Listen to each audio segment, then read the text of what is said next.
Sekarang pertanyaannya bro, kan otomatis suku bunga ini dinaikkan karena rupiah udah tembus 18.200. Kira-kira bro, dalam midterm ini ya, what happened to IHSG?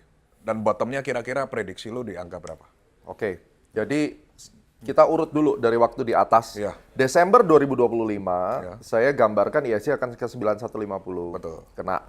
Iya. Lalu saya tulis di bawah, itu ada resiko di 6000. Saya update, ya 6.000 dan 5.900 itu zone, ya. Terus saya update ke 54, which is itu ada lubang gap di situ. Nah, 54 udah kena nih ya, Iya. dia mulai naik ya. Iya. Nah, kalau kita bicara resiko terbawah, berapa Pak? Ada yang bilang 4.500, ada yang bilang 3.000. Bisa, semua itu bisa kena ke 1.000 juga bisa. Masuk sampai 1.000? Iya, namanya orang punya asumsi. Oh, punya asumsi. Cuma yang mana yang probability-nya paling gede. Level terendah, yang paling rendah, terbawah, dengan durasi kapan nih? Sampai midterm ya. Midterm berarti kurang lebih bulan Juli ya. Ya. Kalau kita ngomongnya cuma sampai akhir Juli, maka yang paling reasonable, paling besar resikonya adalah 5.030. Oh, which is masih sekitar 10% lagi. Ya, itu kan kayak kita bicara 20% ya, sorry Yes. ya, 20% ya. Probability-nya yang paling reasonable ke sana. Nah, cuma menurut saya dengan adanya yang analisis gue bilang tanggal 9 atau 15 Juni, potential turning point tanggalnya, dan model IO future itu, ya saya kirimin nih chartnya yang ini, itu kan kelihatan tuh di bulan Juli ya, major bottom-nya. Jadi kalau misalnya kita sudah gambarin major bottom-nya di Juli dan naik, mau dia turun ke 5.030, mau dia turun ke 5.400, 5.200 itu nggak peduli lagi udah. Yang penting secara time-nya, dia punya waktu untuk ngabisin jatah merah lu sampai Juni minggu kedua dan Juli itu. Oke. Setelah itu, berapa targetnya? Iya. Ada 6.700, 7.500, 8.800, itu harus dibayar semua. Jadi menurut Prof, it's a good time to buy now. Saya akan buy dengan dollar averaging, dollar cost average. Iya, ya. dollar cost averaging. DCA ke bawah DCA ya. ke bawah dan juga Bitcoin gue beliin juga.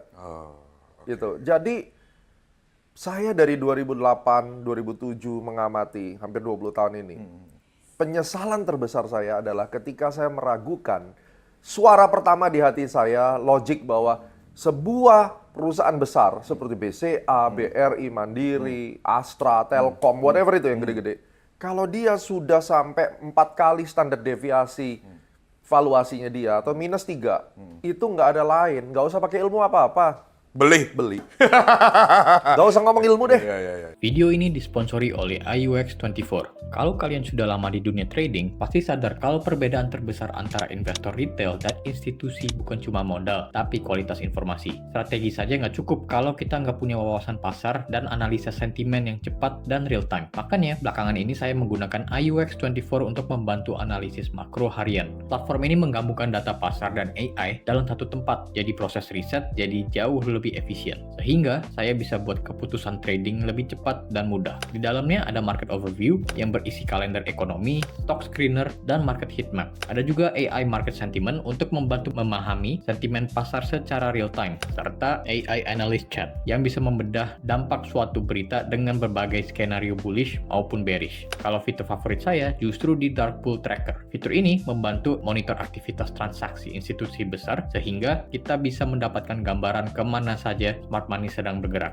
Jadi, daripada hanya mengandalkan berita yang sudah terlambat, lebih baik gunakan tools yang membantu mengambil keputusan berdasarkan data. Langsung aja kalian klik link eksklusif di description box di bawah untuk daftar dan buka akun IUX24 kalian. Daftarnya juga gampang banget, kalian bisa menggunakan Google account atau email, dan bisa langsung cobain platformnya di www.iux24.com. Sekarang kita lanjut ke videonya.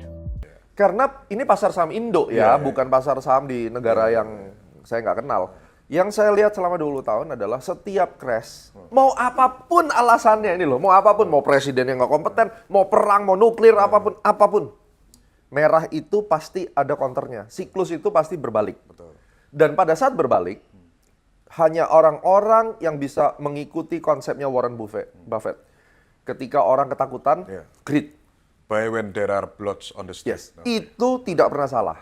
Tapi bloodnya ya jangan all in ketika belum selesai. Nah, ilmu itu dipakai di situ. Nah masalahnya Prof, orang-orang ini termasuk follower saya, waktu kemarin saya post loss saya di IHSG, buy the dip, ngedip lagi, by the dip ngedip lagi sampai duitnya udah habis. Nah, oke. ketika ini sudah terjadi, duit pelurunya udah nggak ada lagi, kan terpaksa cuma bisa nonton, bro. Yes. Nah, what they should do right now, bro, untuk menenangkan mereka atau apa yang harus dilakukan? Kan istilahnya mereka udah DCA terus sampai akhirnya pelurunya habis tapi masih ngedip lagi, bro. Nah, Jadi begini, dua hal. Ya. Yang pertama adalah, saya juga pernah mengalami itu. Saya pernah kehabisan peluru ketika harga masih turun. Tapi at the end saya cuan. Cuma cuannya tidak besar. Tidak sebesar kalau saya bisa dapat relatif bottom.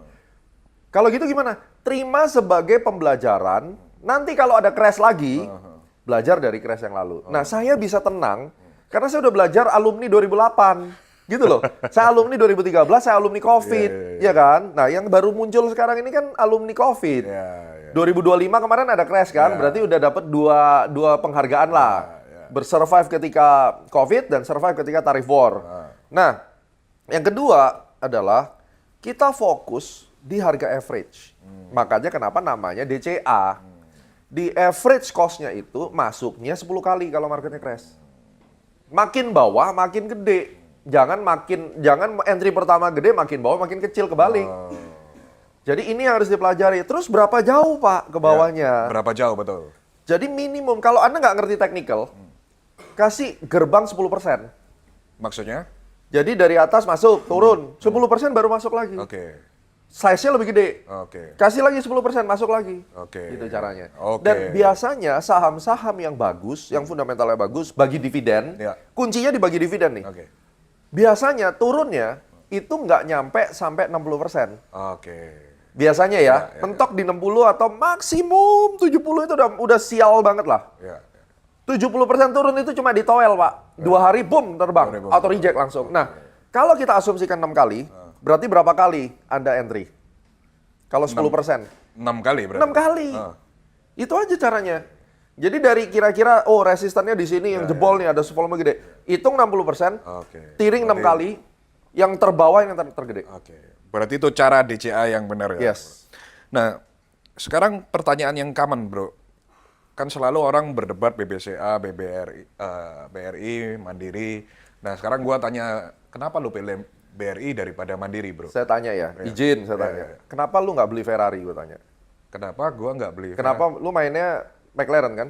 Gua punya semua, bro. Oke, yang paling lu banggain, yang paling lu show yang mana? Yang hijau itu kan? Yang paling mahal itu yang Ferrari, bro, malah. Oh, malah Ferrari. Ferrari, iya. Tapi orang nggak tahu kalau lu punya Ferrari. Karena jarang dikeluarin, Nah. limited edition. Oke. Nah, Kenapa yang lu keluarin yang hijau? paling murah, bro. That's your preference. Iya, iya. Demikian juga Ketika orang pilih BRI atau Mandiri. sama. Tapi secara fundamentalis sama. Gini, fundamental tuh plus minus. Oh. Tapi kalau konteksnya adalah ketika crash, Iya. waktu recover semua itu lomba naik, lomba lari dah gitu aja. Tinggal sekarang lu jajar Ferrari, McLaren, Lamborghini, siapa yang nyampe duluan. Jadi intinya dari semua Big Banks ini nggak ada yang jelek ya, tergantung preferensi masing-masing aja ya. Oke. Ya ini lu susah sih ngomong sama dia, punya semua gimana. Tapi kan ada orang yang lu ketemuin, Iya. dia Lambo. Misalnya Iya. Bang Hotman deh, Iya. Nggak ada Ferrari kan? Iya, nggak punya Ferrari. dia Lambo kan. Iya. Kalau tanya sama dia kenapa, pasti ada preference. Iya. Sama. Lebih suka desainnya Lambo. Andri Hakim sama Gema, Iya. sama-sama bank yang belakangnya I gitu. Iya. BMRI sama BBRI. BRI. Nggak ada benar, nggak ada salah. Bokap gua beli dua-duanya, Bank Mandiri sama BRI. Ipar gua nggak beli. Belinya Bitcoin. Tapi pertanyaannya, semua barang yang barusan kita sebut, giliran recovery dari crash, lomba lari kencang-kencang. semua. Nah, itu aja yang kita lihat gitu. Berarti itu cuma masalah preferensi. Preference, cuma tentunya kita lihat kan semuanya bagi dividen.